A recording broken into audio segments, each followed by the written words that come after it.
Castelgomberto, dissesti in via Vanzetti e in via Bocca, ma adesso arrivano i fondi per intervenire. Abbiamo ottenuto un finanziamento di circa 63.000 euro per quanto riguarda il territorio nostro che è franoso, in via Bocca e in via Vanzetti. I fondi regionali sono un balsamo da 63.700 euro, risorse preziose per sistemare le due strade.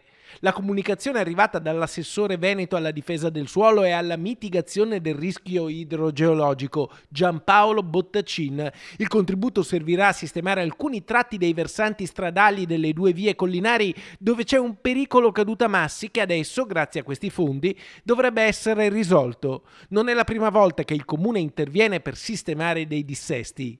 Siamo già intervenuti sul territorio in via Castellare, in via Vanzetti, via Partiglioca e in via Cengelle.